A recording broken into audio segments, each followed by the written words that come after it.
We also need to have laws against advocating violence. Anti-Semitism isn't just a Jewish issue.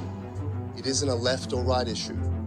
It is a societal issue. My government pledges to embrace the definition of anti-Semitism adopted by the International Holocaust Remembrance Alliance. An opportunity to engage with the Jewish community.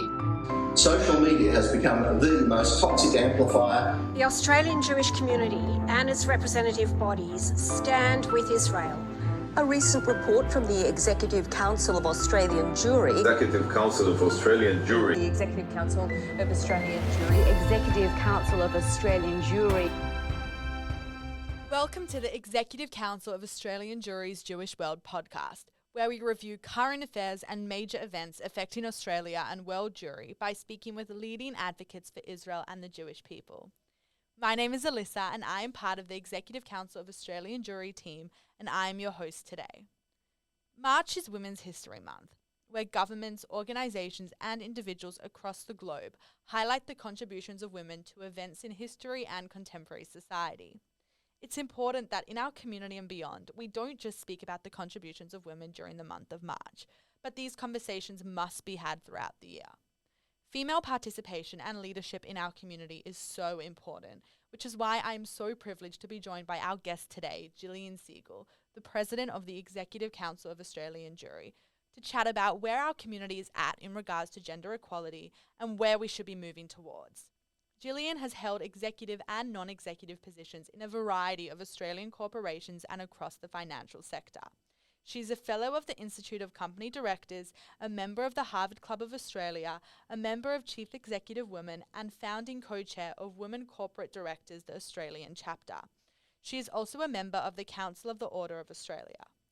After completing her Masters at Harvard Law School and working in a New York law firm, Jillian returned to Sydney to become a senior associate and later a partner at Allen and Hemsley in the corporate and environment fields. She then went on to become a commissioner and later deputy chair of the Australian Securities and Investments Commission. After completion of her 5-year term, she was a review member of the Dawson Review into the Trade Practices Act. In 2003, she set out to pursue a non-executive career and has held a range of corporate and government advisory board positions since then. Jillian champions female leadership and empowerment within our community and across the corporate sector. Jillian, thank you so much for coming and having a chat with me today. Oh, it's my pleasure. Thank you for inviting me. I think this is such an important occasion to celebrate and also to discuss the importance of. Incredible. So before we jump into the questions, I was wondering if you could give us a little bit of background into your experience and journey in the corporate world, but also within the community, and whether you faced any challenges based on your gender. Well, it is a hard thing sometimes to reflect back on the challenges because one tends to always remember the good things, but I think there have been lots of challenges. I started life as a lawyer and worked at a law firm at the time called Allen and Hemsley. And I was fortunate enough to take some time off and then go and study overseas at Harvard in terms of a master's degree, and then come back and make my way up the ladder at Allen's into a partner position. And I think that, in a sense, my gender at that point was more of a novelty because they didn't have, I was the second female partner and they didn't have any young female partners. So that was an advantage in some sense, that they were very keen to have their first young female partner. And so I had a reasonable journey to partnership. But then when I was a partner, I had the temerity to seek maternity leave because I was pregnant. And they'd never had anyone take maternity leave. I was the first. And that was a challenge. I had to write my own maternity leave policy. And of course, was not generous enough with myself. But the problem came when, in addition to maternity leave, after 2 children, I wanted to take my contractual sabbatical. And that was a problem because I'd already taken maternity leave and they saw maternity leave as a holiday. And for anyone who's had children, you know that period is not a holiday. So that was a challenge. So that was sort of the first hurdle in my first employment situation, to understand that it wasn't normal and that has all changed. Fortunately, law firms now are very keen to not only have women partners and promote them, but make work as flexible as possible. But that wasn't the case in my time. And the only way I could have part-time or flexible work was, in fact, to take a non-traditional role as staff partner, which was very different. But I value that experience because it gave me great experience in hiring people and helping young people on their journey, which I've used in lots of other positions. So then after the law firm, I left and I went to ASIC as deputy chair regulator, which was a fascinating time. And I didn't find indeed discrimination there, but I found an absence of women. There had not been many women hired. So during my period of 5 years there, we hired a lot of women, and some of whom I'm very pleased to say are still there. So the numbers did come up, although they weren't maintained. And then after that, I embarked on a non-executive director career. And again, I think I experienced many challenges around the board table where initially one of my major boards, I was the only woman on the board of 12, 11 men and me. And that can be very intimidating. And I've always been a very strong advocate for women. And I certainly pushed for more women directors, more women as senior managers.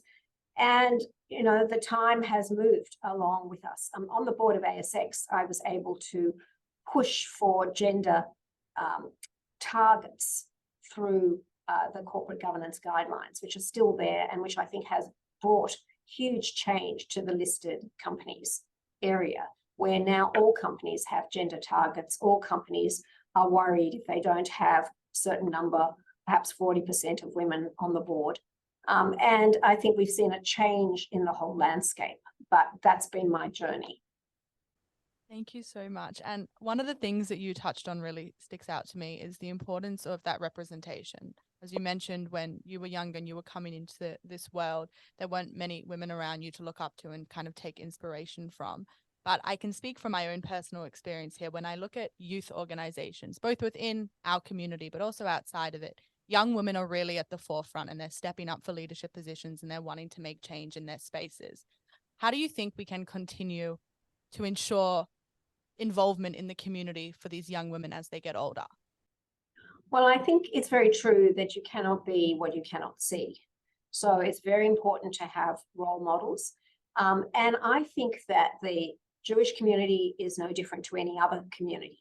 We need to have the organizations in the community, the structures in the community, whether they are long-standing structures or new entities, to follow the listing mold, the way in which ASX managed to do this, and require all organizations to have targets, have policies, a gender equality policy, and to set targets. Now, obviously, we're talking about diversity more broadly, but I think we should start with women.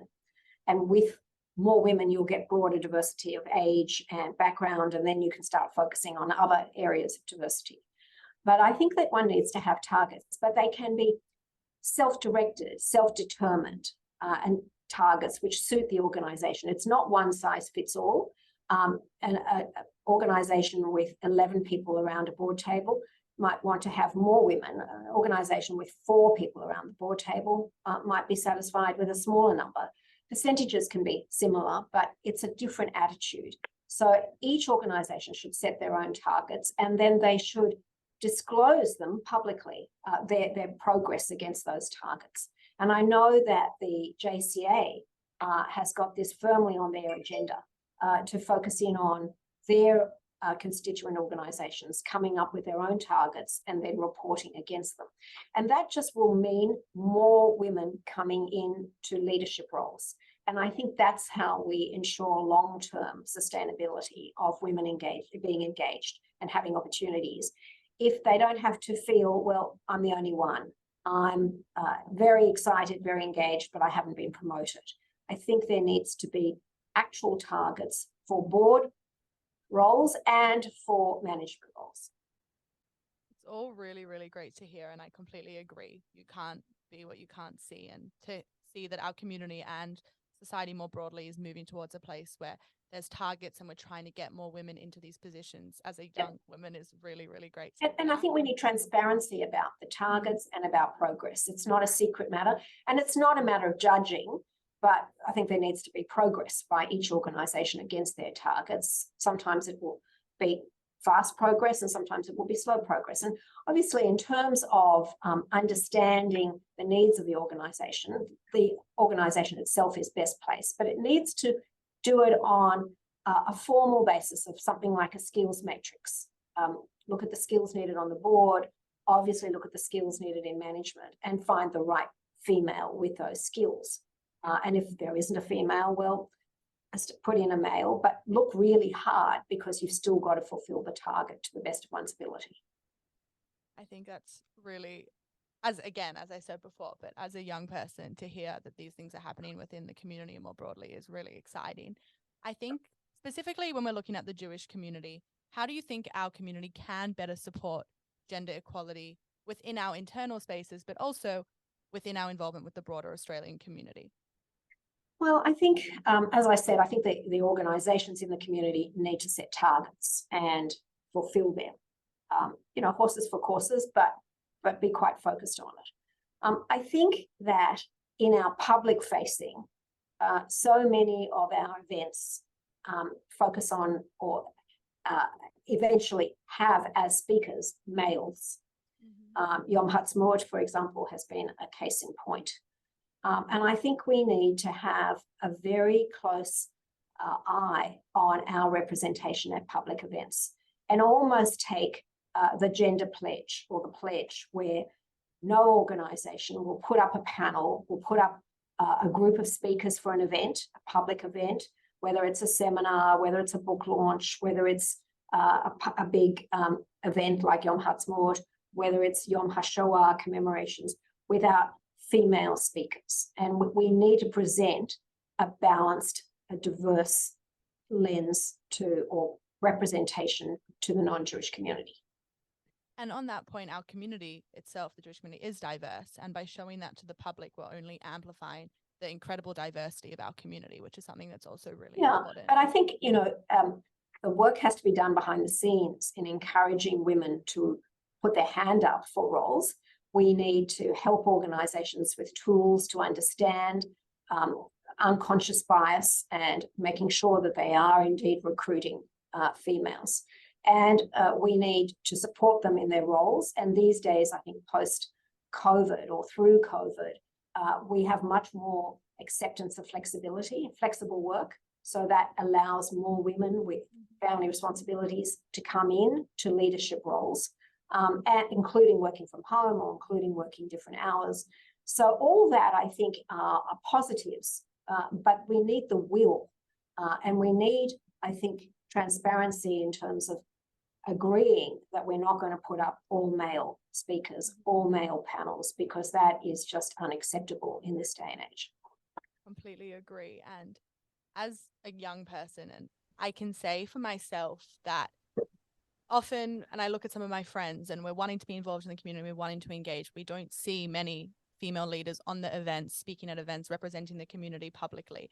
And I was wondering, outside of targets and everything you were speaking about before, is there anything you think the Jewish community can be doing to empower and ensure that young females in the community have the skills to go into leadership positions? Well, there is this organisation, the Observership Program, and I think that a lot of young people, there's a number of places for Jewish, and then there are places for non-Jewish. I think an organisation like that helps, where one has the opportunity to sit in on organisations, to be on boards, but also to have sessions to talk about director duties, responsibilities, a little bit of training. There's also a network provided of other young people. And I think that sort of support for young people is necessary. You can't just expect a young person to step up, given the opportunity, and step up on a board and be treated as an equal and understand all the issues. I think life experience, of course, does count, but one can substitute for some of that life experience through workshops and through a focus on understanding duties in leadership roles. It might be director duties or other obligations or requirements of the law or the issues that confront the organisation. So there needs to be quite a lot of education, networking, and indeed mentoring or coaching. I think it's very important. Or some people call it sponsoring because you're actually promoting that person. But I do think having a mentor outside the organisation, specifically for young people stepping up to leadership roles, is very helpful to help them navigate some of the challenges that the mentor might have seen before and can advise in relation to. We shouldn't just expect people to step up, give them the opportunity and say, right now you're on your own, succeed or fail. We don't want failure. We want people to be supported and helped. And having a mentor, I think, is the best thing that young people, new leaders, even CEOs can have, because it can be very lonely in leadership roles and you need people to talk to and counsel you about. I think all of that is really important, a really important message to send for young people more broadly, but especially for young women, based on what we were talking about, representation. Yeah, but it's important that it's not just the women who are mentored. Yeah. It is everyone. We're not saying they are less capable or less ambitious or less experienced, but we want to make sure that when they get into those positions that they succeed. So true, and it's really important. And on that note, everything you've spoken about is suggesting that we're moving in a really positive direction for gender equality within our community and society more broadly. But where do you see the future of gender representation and women in leadership positions in the Jewish community?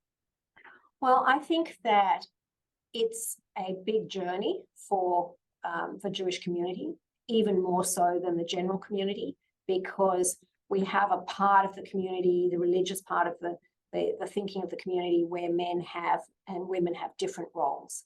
So I think we need to work extra hard in our community to ensure women step up and are given the opportunity for leadership roles, because that's the only way that their perspectives, female perspectives, can actually shine through.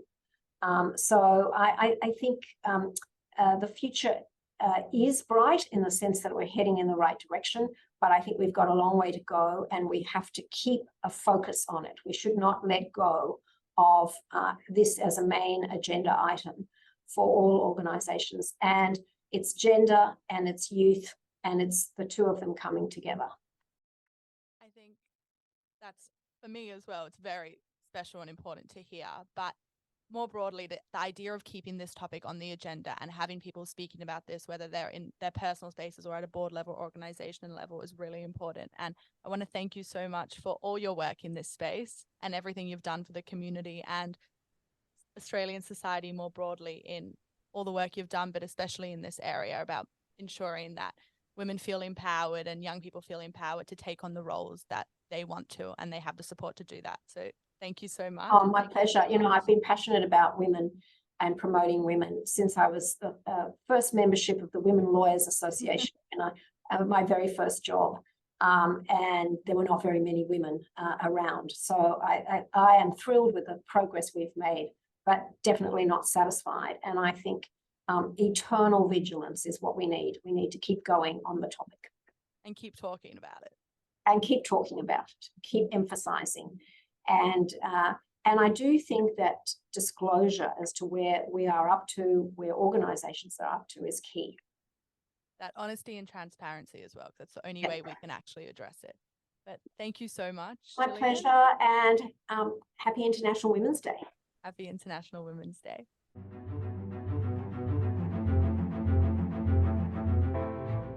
Thank you so much for listening to The Jewish World. Make sure to subscribe and follow the Executive Council of Australian Jewry on Facebook, Twitter, Instagram or TikTok to stay up to date.